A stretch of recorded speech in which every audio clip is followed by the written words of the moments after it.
Base Tryhards versus Fury. This is a quarterfinal match that I was actually super excited to be able to cover when I first started because Fury was a team that I was really hyped on, and they came out and actually impressed. One of the things that I was kind of worried before the game was that Fury were going to go in the same way they started the regular season. Kind of slow, kind of low, not really bringing what they could to the table, but that's not what we got. Yeah, it was a 3-0, but Base Tryhards had to work for it.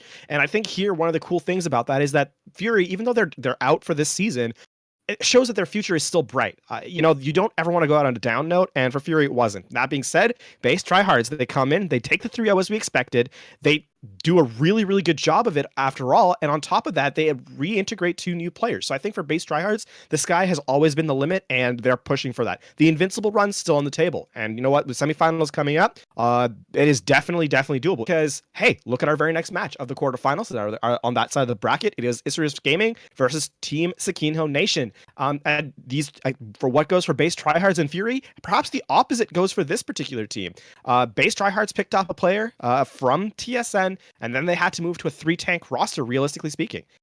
One of the things that kind of struggle with that is how would they perform? We kind of hyped them up saying, okay, maybe with 3 tanks, they're actually able to continue playing in GOATs, but unfortunately, they moved one of their tank players over to that DPS role, playing the Brigitte. Delavigne kind of struggled, man. He really did.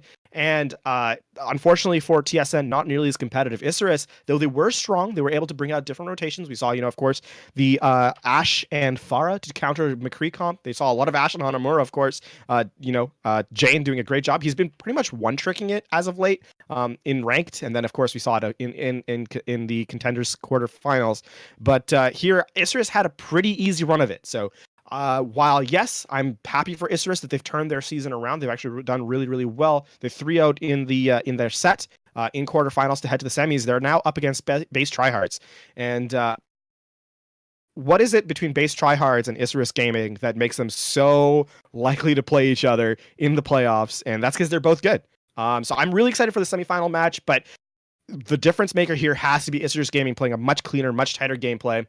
If they can punish Wings on the Lucio, they could have a win condition here. Base Tryhards, though, they just have to keep buckling down and playing their game. And this semifinal should actually be one of the more exciting ones to watch, in my opinion. And the other thing to think about is that this semifinals is actually a rematch of last season, Contender Season 2 playoffs finals. So we are going to see what was once a finals in the semifinal round, and that is actually going to be a very large highlight for this matchup.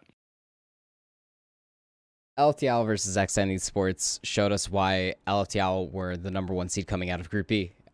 X10 were able to fight back well in some game variants with Sam's EMP, Harzek self-destructs going with Isaven's Earth Shatters, but LFTL would always prevail in a way that Aegon and Merez were always able to sustain along with the front line, playing a net off-tank role of Zarya and D.Va. Fasty was always able to stay on the upper hand by way of his flame strikes and really always finding those Earth Shatters. He looked very comfortable on the main tank role this season overall. Merez, on the other hand, always finding those very crafty Graviton Surges. The LFTL are definitely going to have a handful going into this next matchup. It's very unfortunate that we didn't get to see Caverna versus Upgaming. Due to technical difficulties, Upgaming ended up taking it 3-0 against Caverna Esports. Caverna, you really got to give them a round of applause. They looked so great coming out of week 2. Coming out of the off-tank position, flexing onto Doomfist was Severa, always looking very fantastic. And finding those key picks and being able to help his team find those extra mileage on escort maps where you wouldn't think that Doomfist would be around the corner. Severa would always be popping off, and he would always be helping out his team. Cappy, Mac, and Juwasu really being able to help out with the Reinhardt and the Brigitte combo. And I really hope that we get to see Caverna Esports versus Upgaming in the near future, because it would have been a very good match, and it probably would have gone the distance. Upgaming, on the other hand, they're going to be able to bring the fight to LFTL, in my opinion. LFTL will have to look out for Pardal. Pardal is a fantastic Lucio, has a very accurate primary fire, and is pretty resourceful when it comes to stall tactics. TH7 has a plethora of heroes that he can play around with, and his team is always able to flex around that as well, by way of their tank line playing a multitude of different combinations of dive. They always seem to have a certain different strategy to bring to the party, and we know that Edgigus has a Doomfist in the pocket. However, going to be a competitive matchup at that. It's going to be a very fast-paced matchup, and it's going to be very exciting, and I cannot wait to see how the semifinals go.